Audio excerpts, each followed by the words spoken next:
It's back to school season, and while the kids are sharpening their pencils and cracking open notebooks, I want to give you guys, content creators, your own crash course. Because if you're podcasting, YouTubing, coaching, or running any kind of creator-driven business, you've got homework to do too.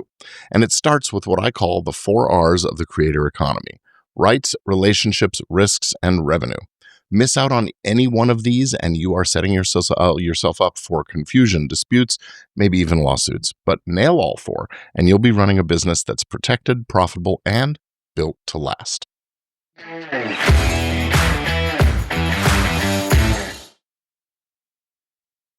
Hey there, I'm Gordon Firemark, the podcast lawyer, and this is Legit Podcast Pro. This episode is your syllabus for creator success. By the end, you will know the 4 legal and business fundamentals that every podcaster, YouTuber, creative entrepreneur needs to have in place to protect themselves and their work. Think of this as your intro to Creator Law 101. So let's dive right on in with segment 1. We're going to first talk about our first R. It's rights. Who owns what? So here's the thing. Every time you hit record, you are creating intellectual property. That property has value if you protect it. So let's start with copyrights. This protects original creative works, your podcast episodes, YouTube videos, scripts, blogs, music, graphics. By default, the creator, the author of the work, owns the copyright unless they've signed it away or unless it was created under a work-made-for-hire agreement or an employment relationship. That means if you don't have written contracts with your editor, your designer, your producer, your researcher, your writers, they could end up owning part or all of your show. Next up is trademarks. Your podcast name, the YouTube channel name, or course title, well, that's a brand identifier.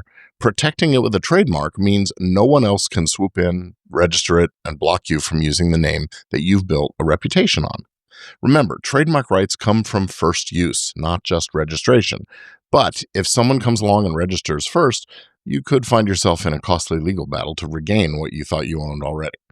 Rights of publicity. This is using someone's voice, name, or likeness in your content can require consent. That's why guest releases are so important. Implied consent, just showing up for the interview, for example, that's not always enough. Written consent will make it airtight. So here's your first assignment. Make sure you know what you own, what others own, and how to protect your intellectual property. Next up, the second R, relationships. Because every creator's business runs on collaboration.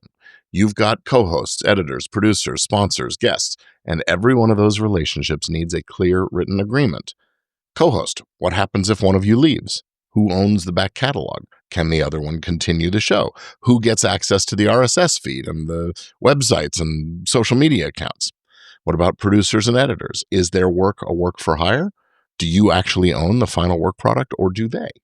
What about sponsors? What exactly is it you're delivering? How often? What if that deal falls apart? And then there's the guests. A guest release protects you from claims down the road. And I'm happy to give one away for free. Go on over to podcastrelease.com and download it. Because if you don't use this, you are gambling that the guest won't change their mind later on. So here's your lesson. Get it in writing. Not because you don't trust people, but because it helps keep the relationship strong. You know the saying, good fences make good neighbors. Good contracts make good business associations too. So keep it up and get things in writing. All right, segment 3, the third R, risks. Every creator faces legal risks, whether they know it or not. Here are the big ones. Defamation. Say something harmful about someone that isn't true, and you could be on the receiving end of a lawsuit. Even casual comments on a live stream could count. More importantly, one of your guests comes on and says something negative and harmful about some other person. Guess what? You're still potentially liable for that libel or slander. So be careful, be thoughtful, and do what you can to fact check the statements that are made on your show. Next up, infringement. Use unlicensed music or video clips, and you could get yourself a DMCA takedown. You could get demonetized or even sued for damages. FTC compliance is another area. If you are recommending products with affiliate links or doing sponsorships or having paid guests that pay to be on your show, you have to disclose those relationships clearly. No fine print, no tricks. And then there's the platform terms of service and complying with them. YouTube, Spotify, Apple Podcasts all have rules. Break them, even accidentally, and your channel could vanish overnight. Entities and insurance. If you're running everything under your personal name and someone sues, they could come after your car, your savings, your house. Forming an LLC or a corporation creates a layer of protection, insulation between you and that liability. Insurance can also help cover legal costs. The point isn't to scare you here, it's to wake you up. If you know what these risks are, it's easier to manage and minimize them and take the legal steps needed to protect yourself.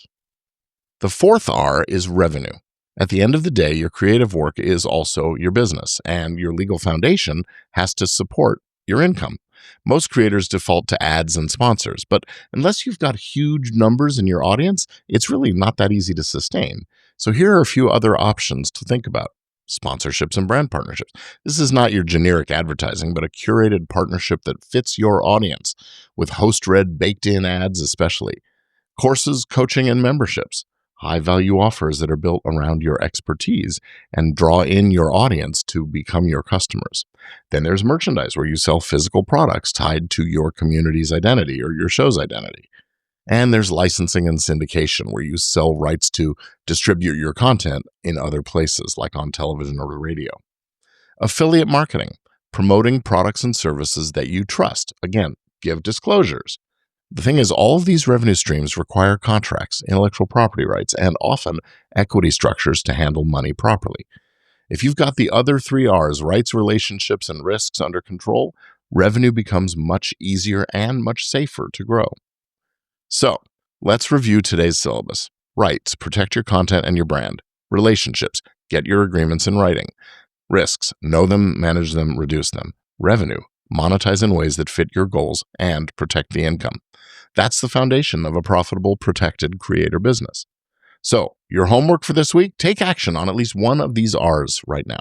And if you want to go deeper, I've got a secret video waiting for you called Level Up Your Podcast Success. And it'll show you how to turn your content into a real business without expensive lawyers or endless stress. You can watch it now by going to gordonfiremark.com. That's myname.com/levelup. And I'm Gordon Firemark, the podcast lawyer. And I want to say thank you again for joining me on Legit Podcast Pro. Now, get back to class and off my lawn and keep building something legit. I'll see you soon.